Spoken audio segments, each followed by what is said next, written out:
Hi everyone. Hope everyone is doing well. This is the Canadian Foreign Policy Hour. I'm Eve Engler. I'm coming to you from Georgiage, which has long been a meeting place of various First Nations, otherwise known as Montreal.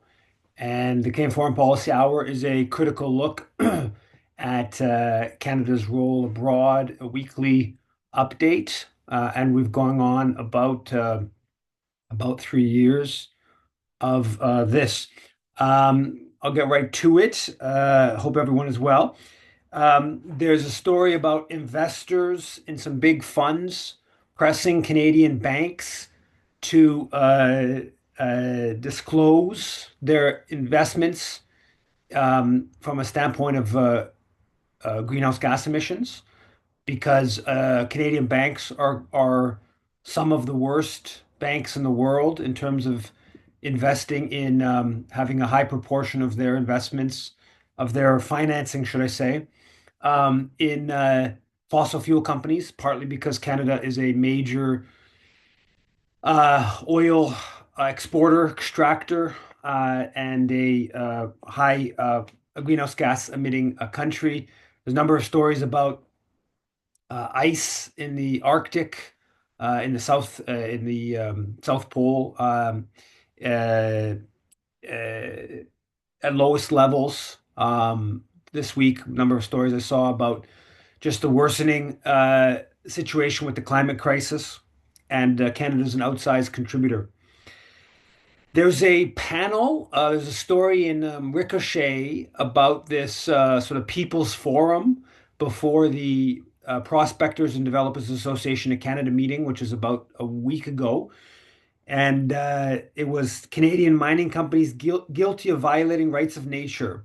And they sort of, I think it was a dozen different companies, Canadian companies, that had been involved in different ecological abuses around the world. And they did a sort of people's forum in Toronto, kind of detailing these abuses. People like Sephora Berman and Maud Barlow were part of the Joseph Yap were part of the kind of the legal team, or the judges and the prosecutors and stuff like that. Kind of an interesting sort of anti-mining kind of educational kind of mobilization initiative. There's a story about Canada's Equinox Gold threatening community in Mexico, near its operations have leaked all kinds of cyanide in the local area water systems. There's a story in the business section of the Financial Post. I think it was actually a Bloomberg story published in the Financial Post, titled "Mining Companies Leaving Toronto Stock Exchange."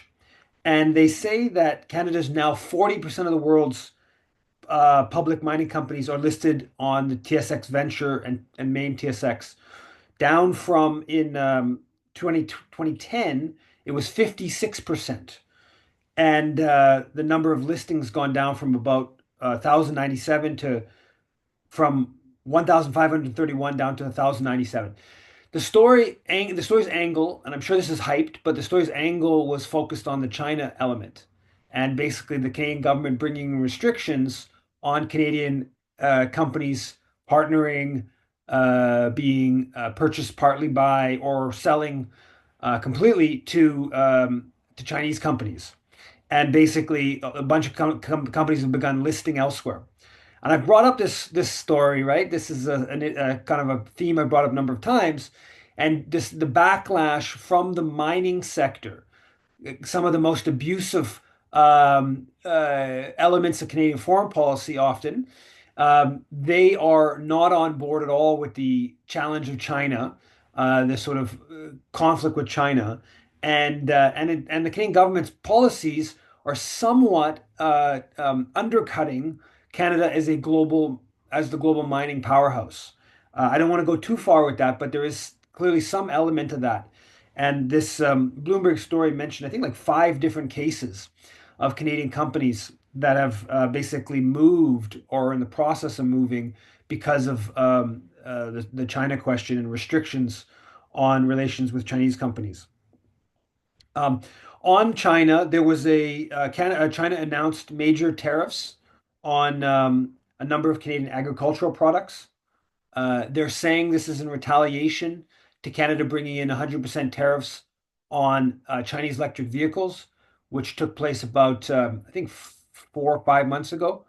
Um, what I understand is that, in fact, it's probably more of a effort to pressure Mexico and Canada not to follow, and other countries not to follow U.S.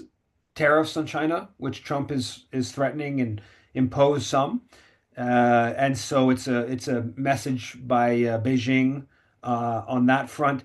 From a Canadian government, from a Canadian perspective, uh, as all these threats are coming from the US and all that sort of instability, and then simultaneously China imposing tariffs, the Canadian government is really getting itself kind of caught in a tough position. And on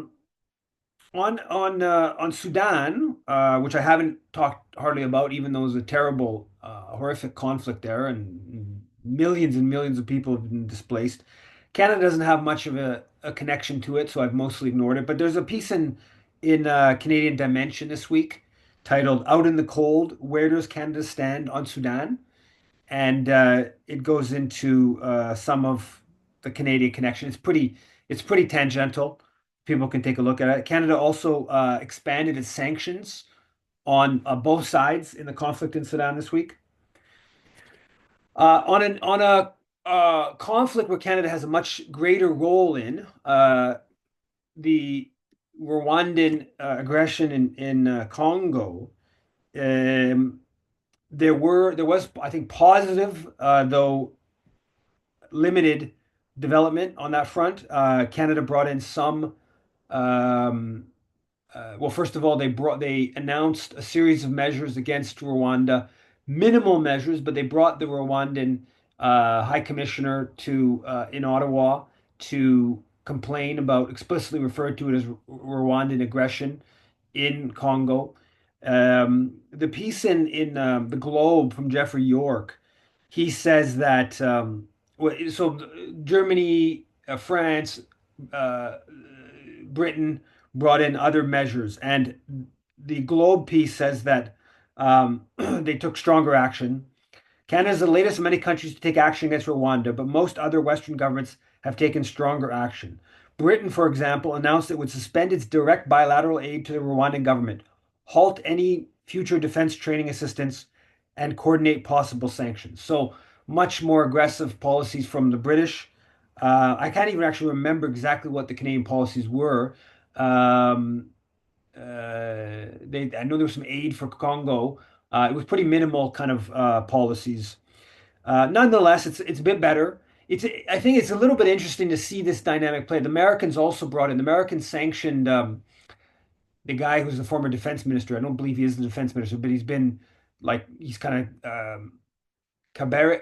Cabaret, I think is his name. He was he's considered sort of like Kagame's, I think, basically number two for the past 30 years. He was involved from the early, from 1990 when they invaded from Uganda into Rwanda. And yeah, so the other countries stronger. But what's interesting to see about one element is that the coalition, right? The sort of U.S., Britain, Germany, Canada, France kind of coalition. This, I think, would be the positive side of it. I think because those other countries were moving, the Canadian government had to do something. Even though my sense is that Canada seems among the most reluctant on criticizing Kagame or in any way challenging Kagame. And so this is an example. Usually the coalition, of course, is a bad thing, and the coalition, the G7 coalition sticks together to intimidate countries and destroy countries and stuff like that. But I think this would be an example where the coalition, the sort of sense of following each other is ends up in a better way because clearly pressure needs to be brought on Kigali, and they've been advancing. The M23 has been advancing. There's a story, a horrible story I saw about the M23 today. Apparently, they took 120 people out of a hospital in Goma, and they claimed, I guess they're claiming they're like Congolese forces.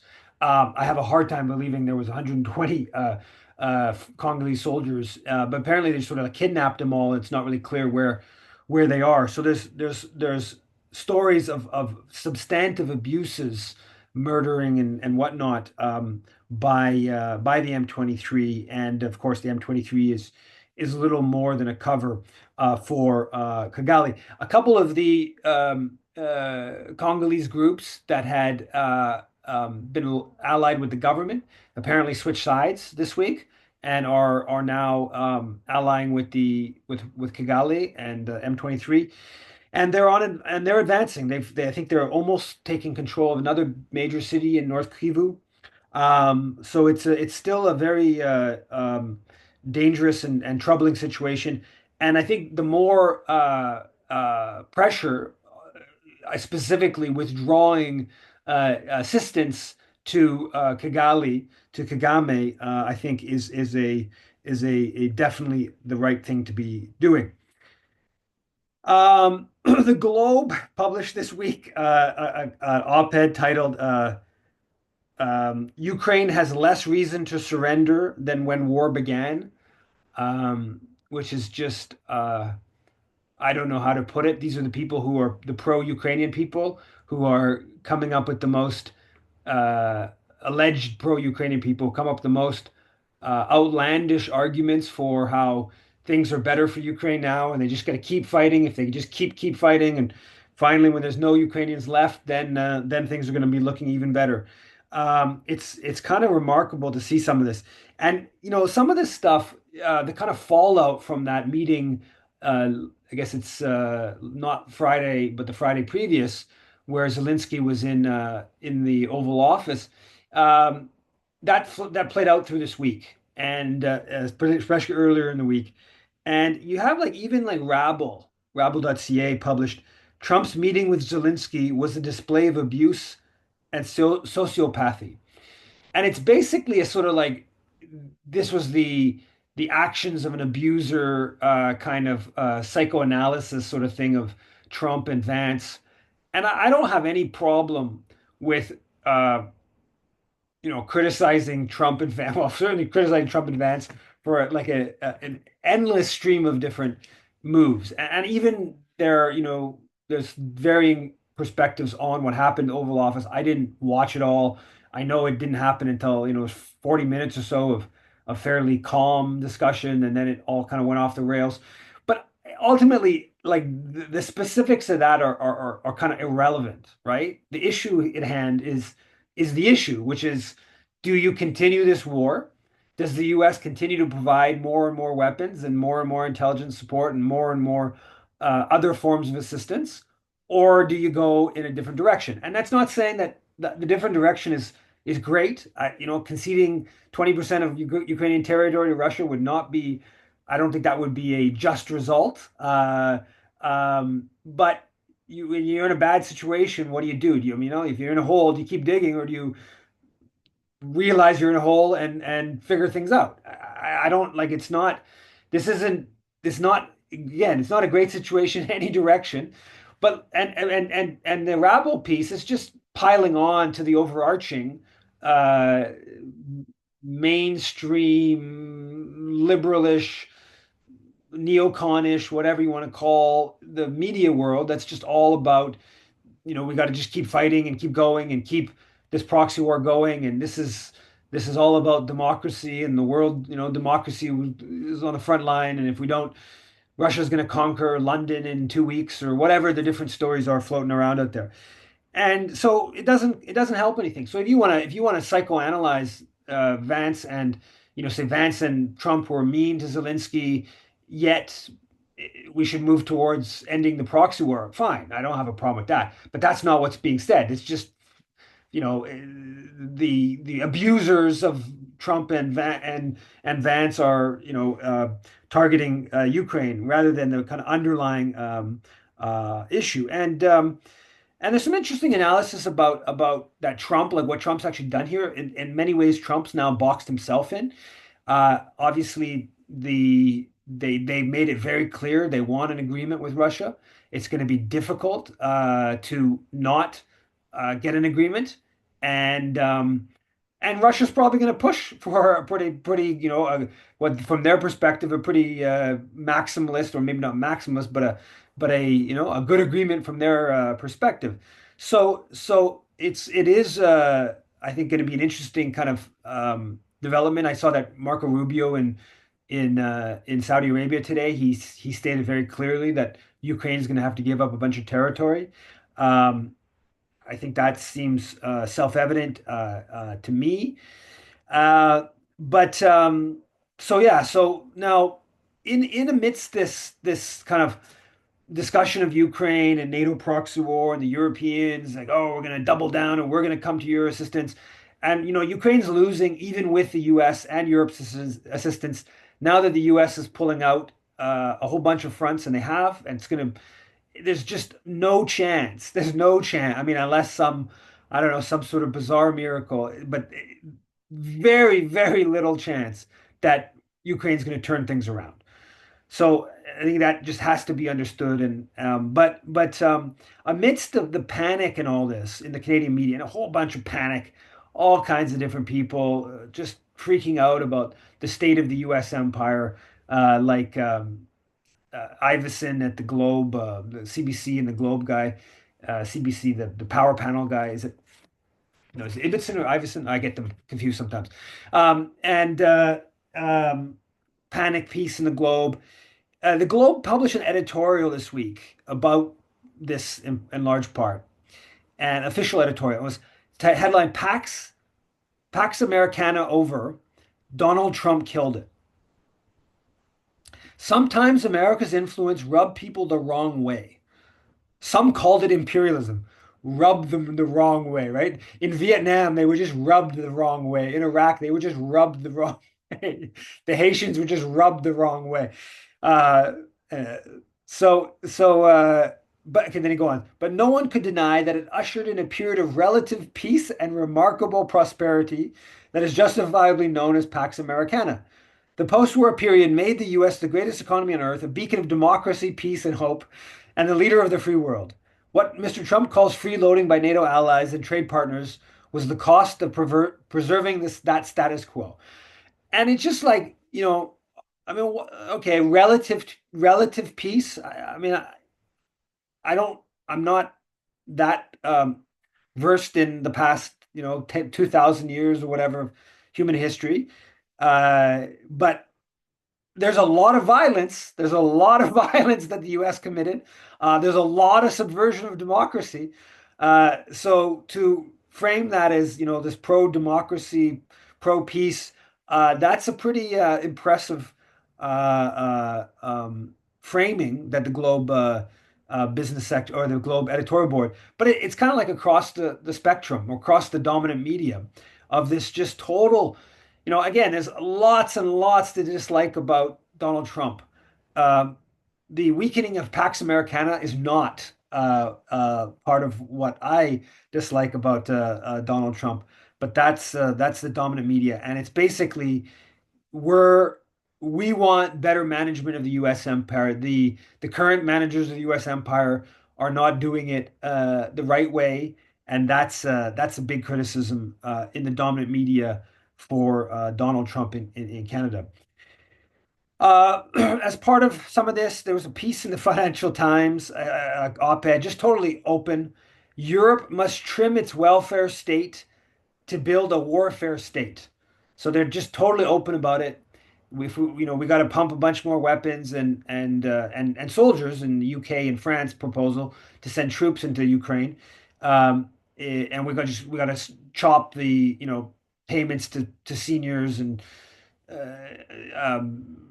people without jobs and healthcare or whatever. Now on the other side, there was a column in the Journal de Montréal, which is the biggest paper in Quebec, headline Sur le conflit russo-ukrainien et la pertinence de l'OTAN, Trump a raison. So basically saying Trump's right and calling for Canada out of NATO or for NATO to disband. And this is from that she was a former NDP Mubani Moani no Moani. She's Arab background. She was an NDP MP. I think she got elected in the Orange Wave, and then I think she may have resigned. I'm not. Yeah, I think that's who it is. Anyways, it's she's coming from a left perspective. She writes a regular column in the Journal, and so it's this is a rare one where you get like in the mainstream calling for Canada, for NATO to disband. You're seeing some of that on the right in the States. Like even Elon Musk is talking about NATO should be disbanded and this and that. So it's circulating, right? And just because it's associated with the right in the dominant form of Trump questioning it or Elon Musk, doesn't at all mean that we shouldn't be pushing that perspective. We definitely should be, and so there's some opportunity there to to challenge some of these uh, alliances. One of those is NORAD. Um, is I have a piece that I'm publishing soon that's about, amidst Trump's threats, uh, and apparently he brought up changing the border. The New York Times reported that back in early February in a conversation with Trudeau. He brought up the 1908 border agreement and saying the U.S. has, disagrees with where the different parts of the Canadian border and stuff with water and the Great Lakes and stuff like that. And of course, Trudeau said a few days ago that the plan is to weaken Canada economically to annex. That's really what Trump's after here. So in that context, kind of a lot of stuff should be on the table. This piece I'm writing about says, no more officer training programs with the U.S. until the annexation threats are off the table. No more U.S. testing of weapons. Historically, if you look at that, all these chemical weapons testing and the like in Canada. No more weapons testing in Canada so long as these trade threats and annexation threats are floating around, and no more international naval missions in like the South China Sea with the US so long as these annexation threats are happening. All of this is pretty reasonable. I think the NORAD one is one. You're hearing little bits of NORAD that the Americans are threatening on NORAD, but we should be bringing NORAD up, right? Why are we going to be in NORAD, which allows the U.S. General the commander in Colorado to dispatch Canadian fighter jets without an express Canadian approval. Canadian fighter jets in Canada, and so we should be putting things like NORAD onto the table of amidst this conflict with the states and these hundreds and hundreds of other agreements the Canadian military has with the U.S. military. Uh, the other one that should be really get pushed back. It's starting to get a bit of discussion. There's a column in the Globe by Michael Byers about titled "We should cancel the purchase of F-35 fighter jets from the U.S."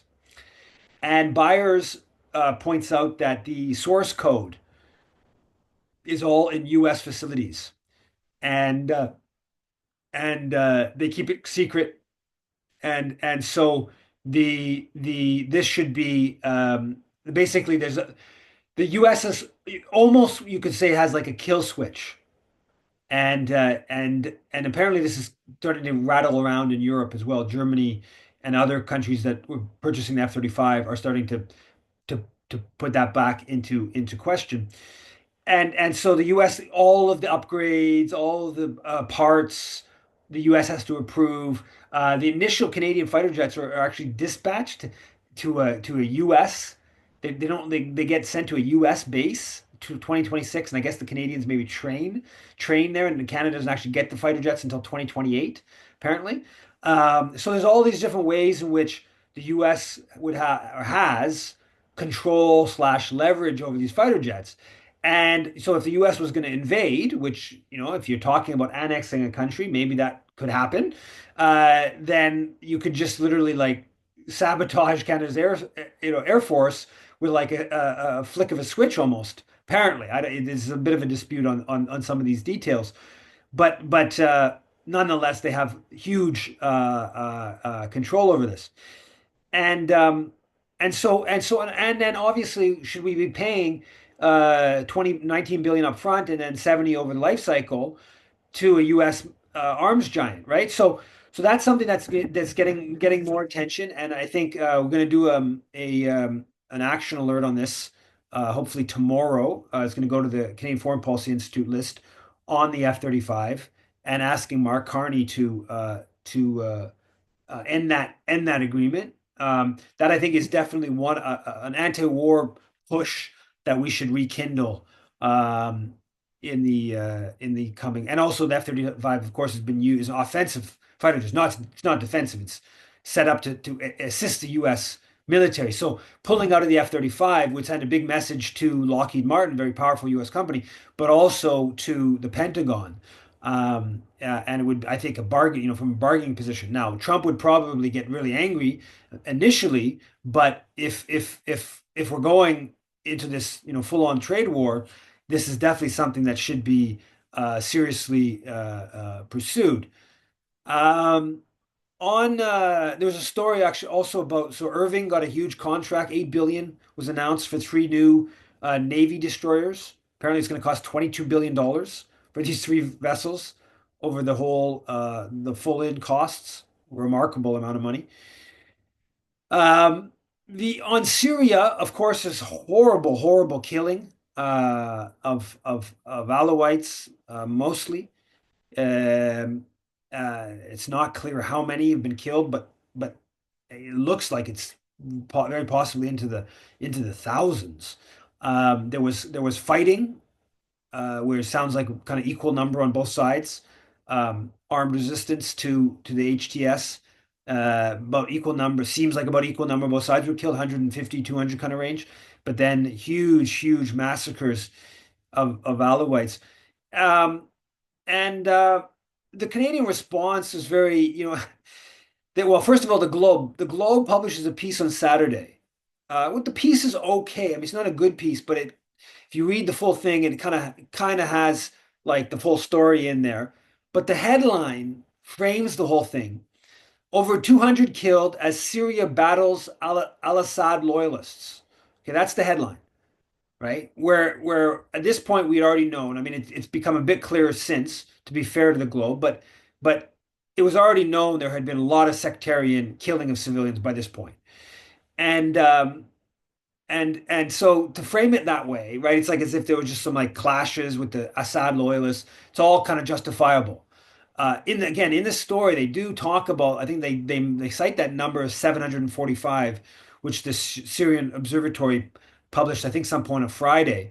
Um, but but nonetheless, so the story does have most of both sides and most of the full story in there, but it's totally framed by the headline in a the global affairs statement is very, very mild. Canada is deeply concerned by the increased level of violence in Western Syria. The violence must end, and the dignity and human rights of all must be upheld. I mean, okay, we're concerned about violence. Violence is bad. Dignity for everyone, human rights. I mean, there's no one responsible, really, right? um, uh, so so yeah, I mean it shows you that we are even though they're still on the Canada's terrorist list, we are backing this government that ousted Assad and and even though they're former Al Qaeda. Now, I thought this was funny. Tommy Schumacher, who's this former CJAD Montreal radio host, the corporate radio here. He's this serious Zionist. Um, he posts. I am still looking for a post from Comrade Eve Engler denouncing the mass murder of minorities in Syria. Did I miss it somehow? Okay. Now, so he's basically saying he's posting saying that like I don't care about Syrians or I'm not posting about Syria. And this is obvious Zionist deflection, right? This is just a whole like effort of like don't pay attention to Israel's crimes.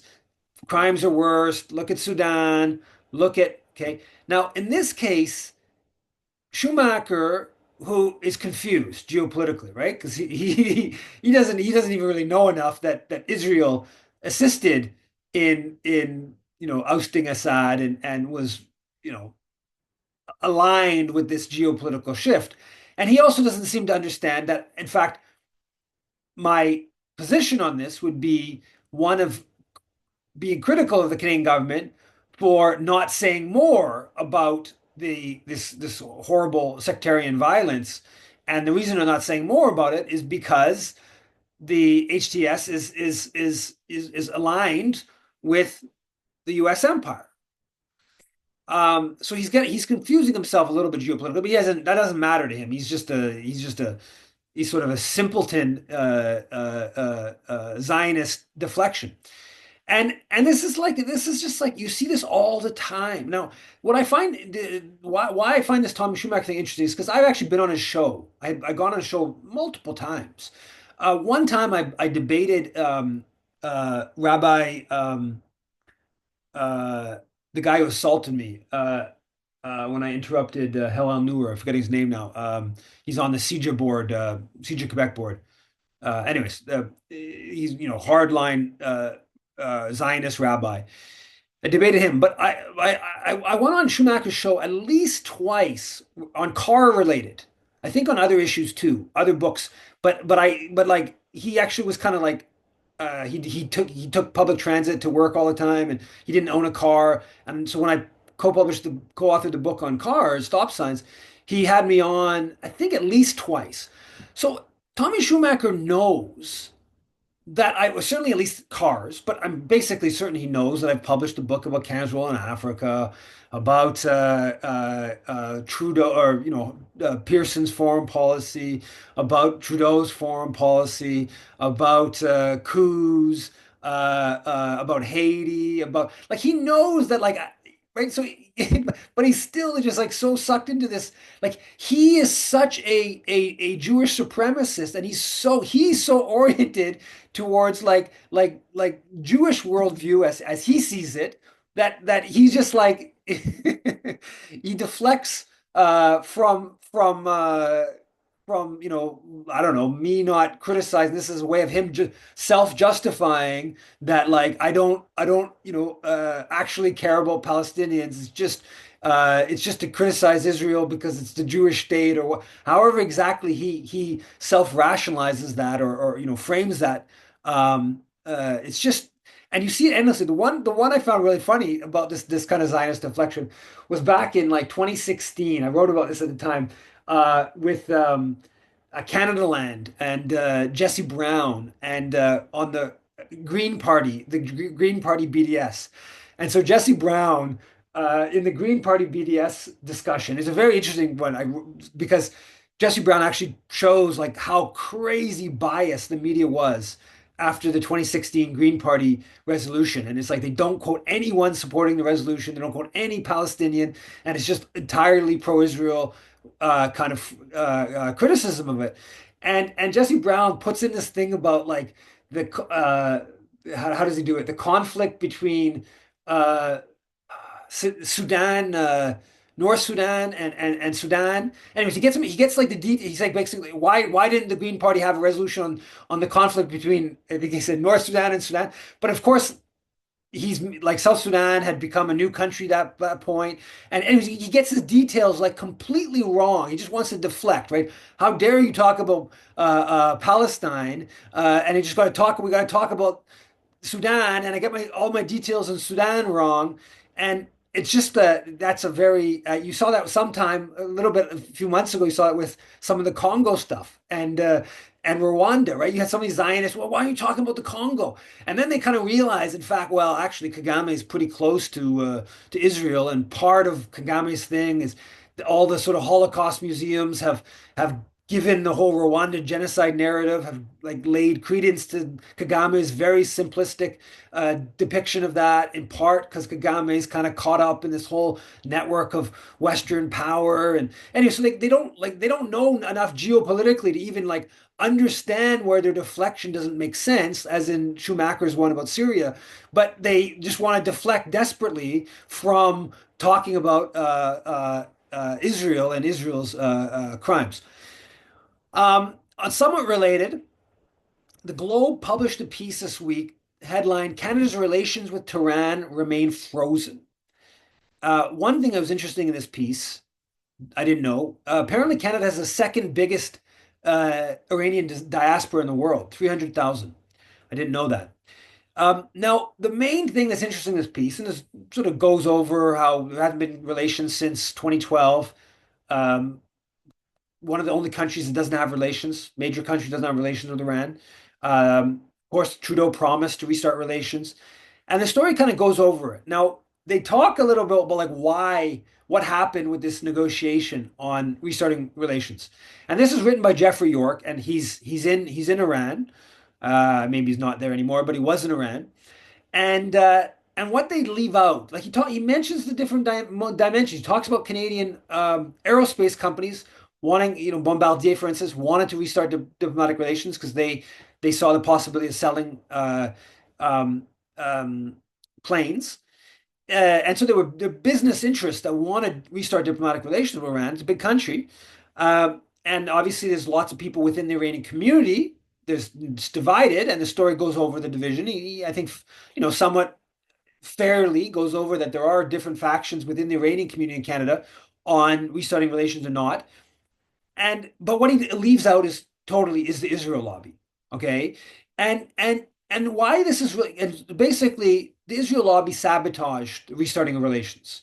And this is not coming from me. This is coming from a very establishment University of Ottawa professor, Thomas Juneau. Okay, this is somebody who's former Department of National Defense positions. Like, this is somebody who's totally in the mainstream. I think he may even have had some advisory position at some point, maybe with the Trudeau government. Don't quote me on that, but he's got like total mainstream credentials. And he has a piece titled, academic article, A Story of Failed Re-Engagement, Canada in Iran, 2015-2018. And he basically shows how there was division within the Liberals, and the Montreal area people like Stéphane Dion, who was then the foreign minister in the first year of Trudeau, who kind of representing Montreal aerospace, particularly interests, wanted to restart diplomatic relations. And Anthony Housefather and Michael Levitt, with the coordination of CIJA and other Israel lobby factions, with the pressing of the Conservative Party, basically kiboshed it, and they were able to subvert the effort to restart diplomatic relations. And so Jeffrey York, Jeffrey York is not. I mean, he's the better of the Globe Mail international correspondents.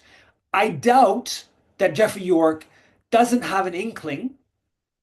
He may not have read Thomas Juneau's article, though he should have if he's writing a story about it, because it isn't not that many academic articles about Canada Iran recently. He should have. But I think he probably has an inkling that the Israel lobby that played some role in not restarting diplomatic relations, but he won't touch that, right? He won't touch that power dynamic in understanding. He talks about Iran supporting Hezbollah or Hamas, so he'll indirectly talk about Israel, but the idea that there's actually a organized political force in this country doing the service of Israel, that would play a role in Canada's relationship to Iran, that's not something that he wants to touch, even though it's pretty obvious that, maybe not knowing all the details, but it's pretty obvious that that's a force in understanding this relationship. Now, Israel, of course, brought in, they're blocking food and the electricity to a desalination plant for water. Um, they did that a couple of days ago, yesterday or 2 days ago. Um, so they're clearly working to subvert the ceasefire, which is now kind of in this pause position. There's some negotiations for a second round. For the second round, uh, amidst this and amidst all the horrors we've seen, Trudeau on Thursday he declared, maybe it was Friday, Thursday, Friday, he declared, "I am a Zionist," at this anti-Semitism forum in Ottawa. Uh, there's a lot to say about that. He would come out and publicly say, "I'm a racist colonialist," and to do that after all of the killing, pretty remarkable. Dmitry Lascaris' line is that he thinks this is now. So doing this as an outgoing prime minister, this point it was a couple of days left, and he believes it, which he may be a true believer. I don't know. I saw a photo with him. I saw a photo with Melanie Joly posted a photo um, thanking Trudeau for his support for her. And it's a photo, Stephen Bronfman on a ski hill. Stephen Bronfman, Trudeau, Jolie, and this other woman, I presume is Bronfman's wife, but I don't know that. And so, of course, Trudeau is very close to Stephen Bronfman, and Bronfman is of, the most, I think, historically, the most prominent Zionist family. They ran guns to the Haganah in 1947-48, long-standing Zionist campaigners. Um, maybe he's a believer. Maybe it's because Stephen Bronfman's been his main fundraiser for the whole time back since 2013. Of course, in 2013, Stephen Bronfman boasted to the Globe that Trudeau was more pro-Israel, that he'd brought Trudeau to Israel, and that's partly why he was raising funds for Trudeau. So that whole angle that doesn't get talked that much about, that is a factor clearly. The other Dimitri's Lascaris's framing is that Trudeau did this. This was like a planned thing in the midst of Carney, Trudeau outgoing, and this is a Liberal Party. Of course, Trudeau was behind Carney. That this is Trudeau announces himself as a Zionist as a way to undercut some of the criticism of Trudeau or of the Liberals on Palestine and not being like, we don't do everything Israel wants and we don't crush all the Palestine demonstration, whatever. The rhetoric coming from the right, the right of both the Jewish Zionist community and kind of somewhat more broadly, so that Trudeau announces himself as a Zionist. Carney doesn't have to say that, so he doesn't alienate Trudeau, and he alienates the Palestine world, but he's going out anyways. He shores up some support in the sort of pro-Israel circles. I don't know if it was that calculated. It might be. Maybe he's a real believer. Maybe it was that calculated. Maybe Trudeau wants to get back into politics. I wouldn't put that past. His dad did that, left, and then came back. Uh, Anyways, it's outrageous. It's scandalous that amidst this that Trudeau would do that. Also, we should say that the France, Germany, Italy, and the UK came out in support of the Arab plan $53 billion plan to reconstruct Gaza, which is a counter to the Trump plan in quotations of ethnically cleansing Gaza. Um, Canada has not done that. A couple other things on the Palestine question. The visa program, CJPME posted that it's done. 5,000 applications, but only 645 came from Gaza to Canada, have come to Canada yet under the visa program.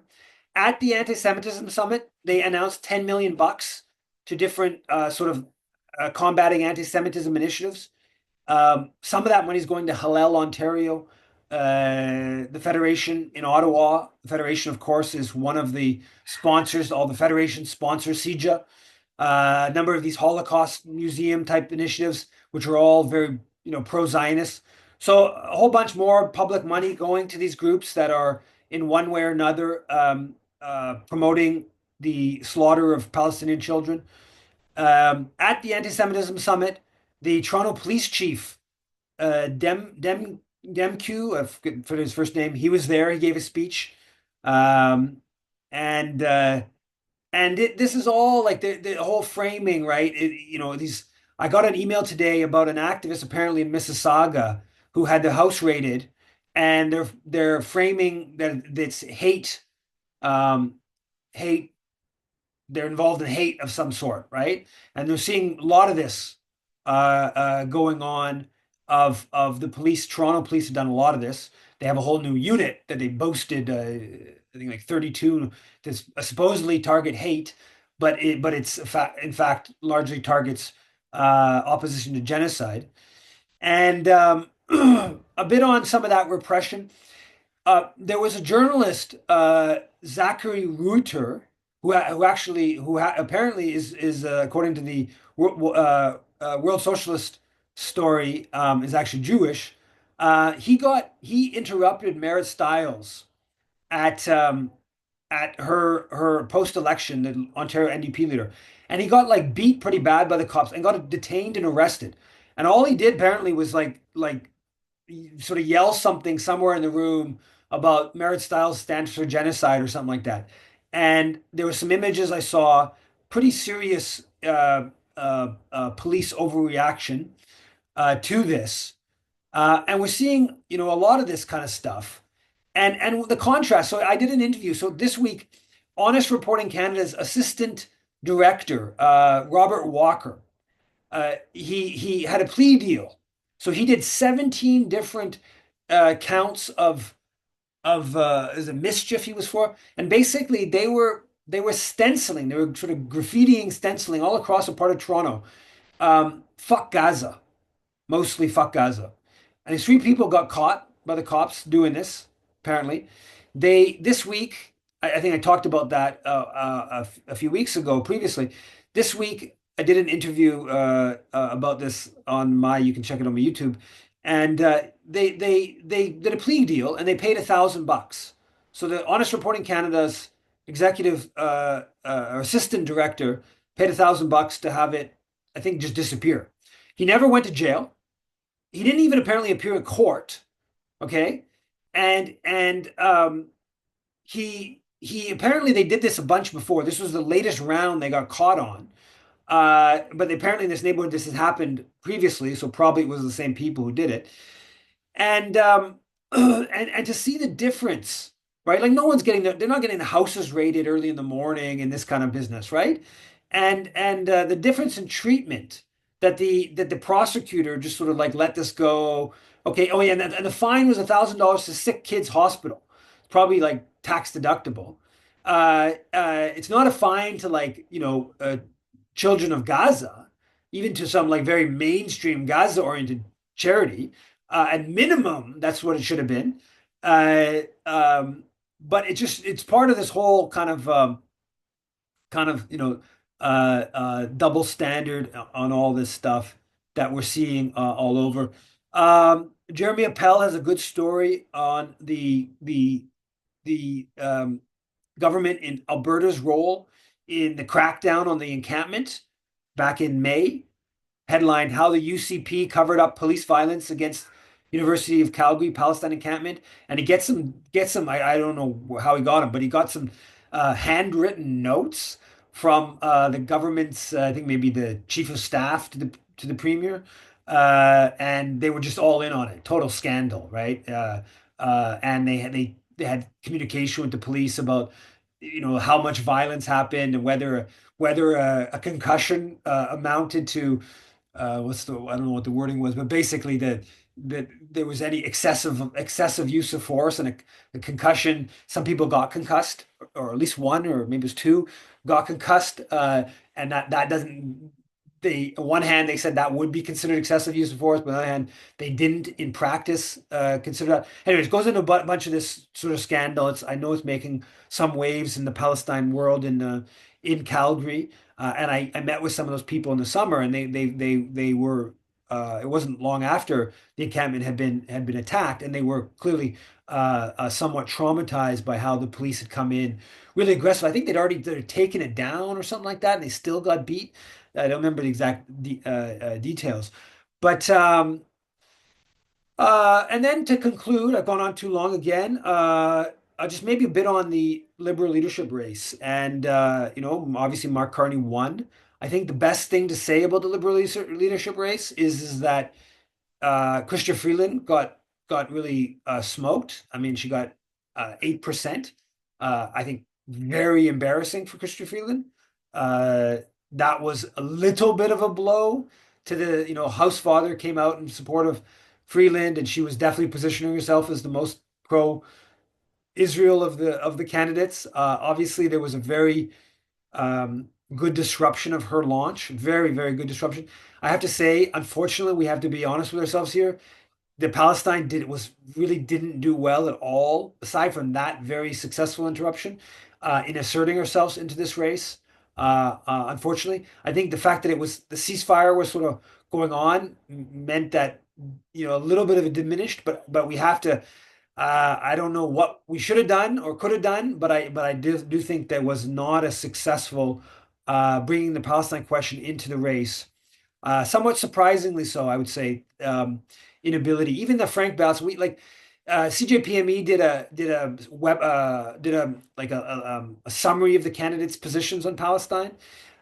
We actually JPA and CFPI sent a questionnaire to the different candidates about Palestine questions, and we didn't really expect Mr. Freeland to respond or even Mark Carney, but we're sort of hoping that Frank Bias, who had he said he would recognize Palestine, and he was a fourth candidate, and he was a very, very long shot. We were sort of hoping that he might take up the questions. We framed him in a like sort of very um, easy to hoping to get yeses to sort of like legalistic questions, and he wouldn't even respond. Um, uh, yeah. Now, Mark Carney, what do we know about Mark Carney's foreign policy? I mean, he's a from the capitalist, neoliberal capitalist world. He's a banker. He's going to be establishment foreign policy. We're not going to have much change under Carney. There's a little bit of hints here and there that he tried to be, on the Palestine question. Some of the people who backed him, they were the liberal MPs right away who were more associated with Palestine.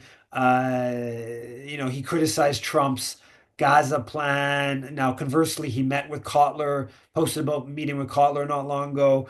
There's a story coming out that Marco Mendicino is going to be his chief of staff here, or a transition chief of staff, which would be very bad. Marco Mendicino, of course, is a serious Zionist, and that the National Council of Canadian Muslims just put out kind of an alert about that. Um, yeah, so I think we should expect kind of more of the same. Less bad probably than Freeland, and certainly less committed to all the bad than Freeland is. Um, but uh, but yeah, it's just going to be, I think, not much different than a Justin Trudeau foreign policy, unless we really shake things up. Um, and yeah, I think I'll just leave it at that. People have comments or questions. Make Laura a co-host.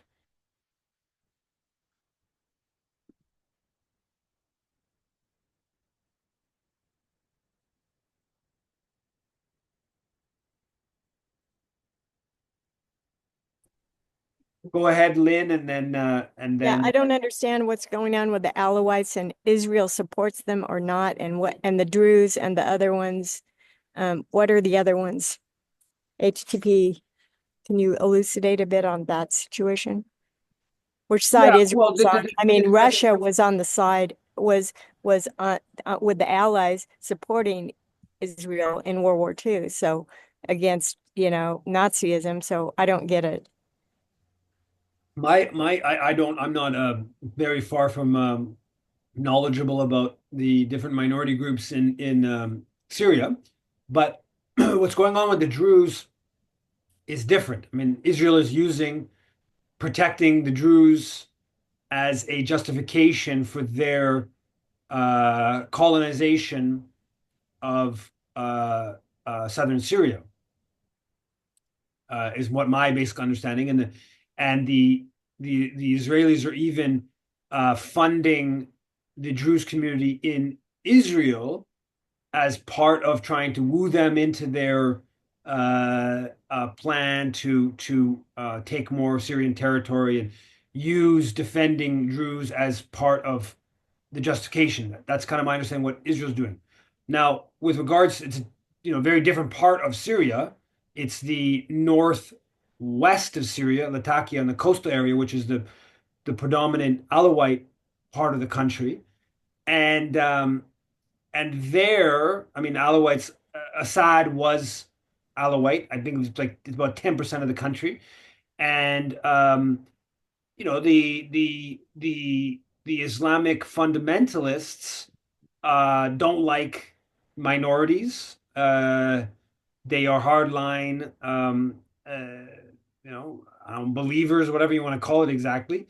And and so there's probably some element that this is mixed in with it. Sort of, there's a justification that Alawites were, Assad was from that community and disproportionately benefited from his rule and some of that kind of stuff. But in large part, I think they would like to ethnically cleanse. They would like to have a Sunni Muslim uh, uh, either entirely or overwhelmingly country. And yeah, so they're killing. It's a killing of those who are sectarian kind of violence. So I think that's what's taking place, and it's not getting we don't get much criticism of it because we supported the backing we backed the factions that have overthrew Assad. Go ahead, Yuri. Thank you. Yeah. Yeah, thank you. Can you guys hear me? Yeah. Perfect. Well, Eve, two things actually I wanted to ask. Since you talked about Syria, we've been having lots of discussions in the chat. Do you think that we need to be way more aggressive in holding to account those on the left who supported the Western imperial project on Syria, and we're now seeing once again a bunch of lefties who supported a Western imperial project, and once again, when the evil empire gets their way, all of this horrific shit happens, and there's just no accountability. There's no accountability. These same doofuses who now act all surprised. Oh my god, this is happening. All these horrors are happening. Go on to the next imperial project where they act as if I don't know the term useful idiots and stuff like that. So do you think we need to be much more aggressive in holding to account that? And then my second question is, I've noticed that Black Lives Matter has been doing more social media stuff where they ask people to attend Congo solidarity protests, things related to Sudan. So is there a growing so amongst the Black community in Canada, is there a growing anti-imperialist movement finally happening? Curious your thoughts. I don't think I can't say I've seen that, unfortunately. Um, in terms of I mean, I don't know, like hold accountable by criticizing. I mean, yeah, I think that, uh,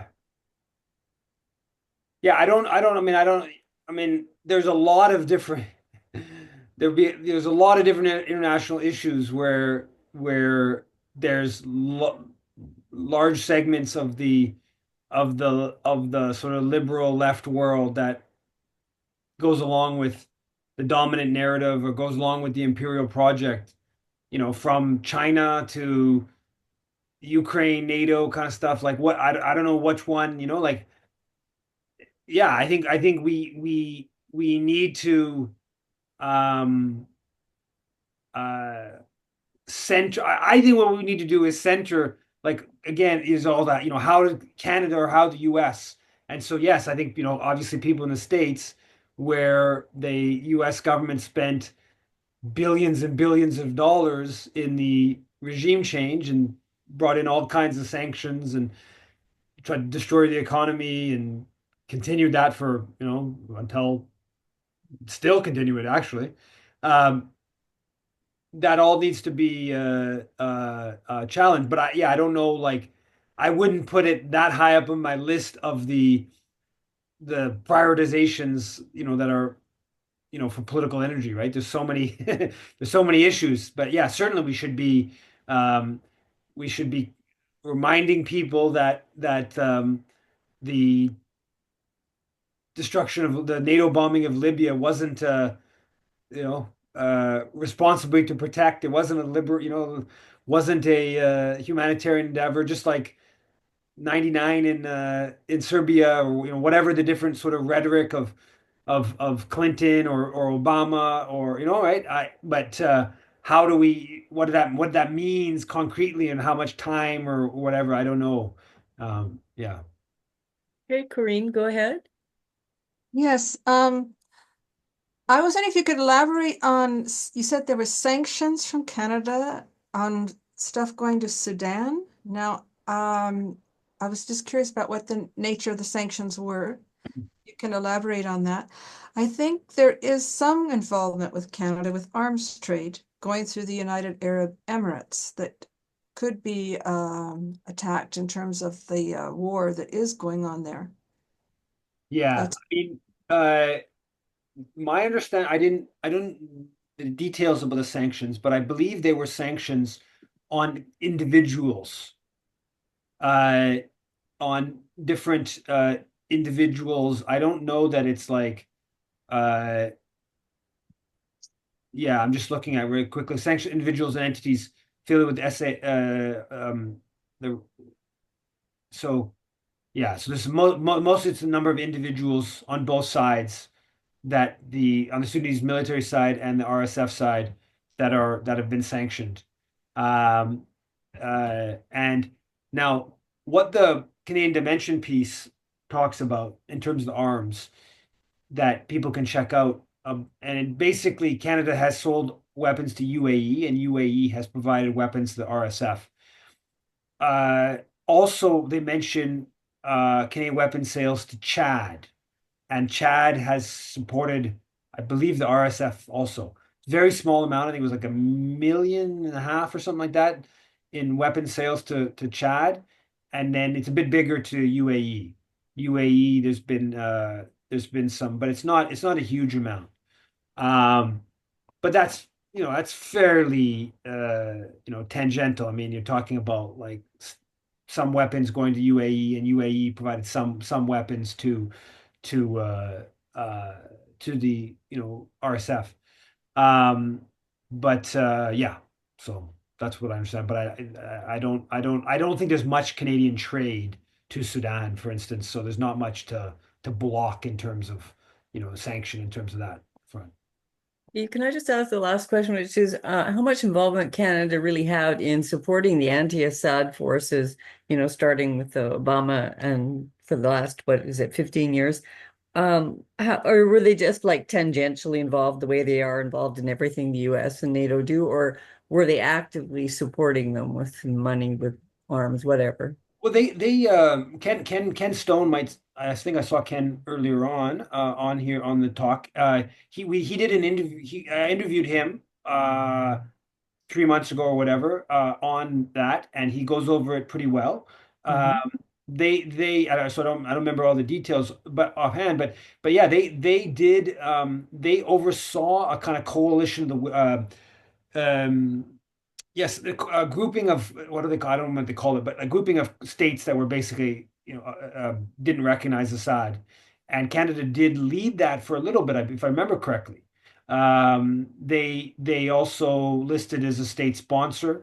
Yeah, Friends of Syria group. Ken just yeah, uh, um, and uh, and they state-sponsored terror. They broke off diplomatic relations pretty early. So I don't think it was like I don't think it would be on the scale of Libya in 2011, where Canada sent fighter jets and it was a Canadian that oversaw the whole mission.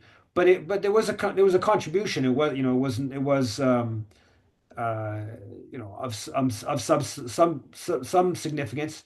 Um, yeah, probably not as obviously not as big as the US, and not as big probably as the UK or France.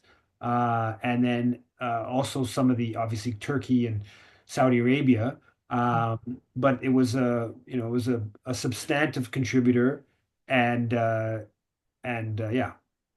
Okay, can I just ask one last question? Like, one country that confuses me a little bit is Qatar, because it seems like it's been horrible in a lot of places, including Syria. But now some people say like it's a really two-sided game they've been playing in Gaza, or with the Palestinians for years.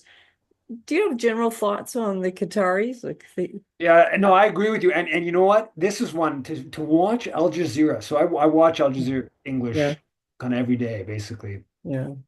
To go from Al Jazeera English to RT, which I Hmm. did yesterday or 2 days ago, I mean, it's just totally stunning, right? Like Al Jazeera is just totally whitewashing all the killing.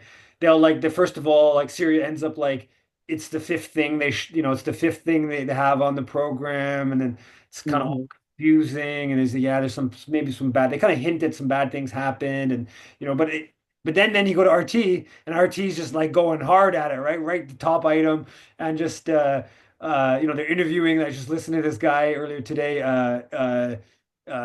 someone in Latakia saying that the killing's happening like right, it's not, it didn't just end a couple of days ago, but there's bodies in places and people can't go and take the bodies because anyway, so yeah, I don't fully understand it, to be honest with you. I don't fully understand what Qatar, I mean, there was that, they got kicked out of the GCC there, right? Hmm.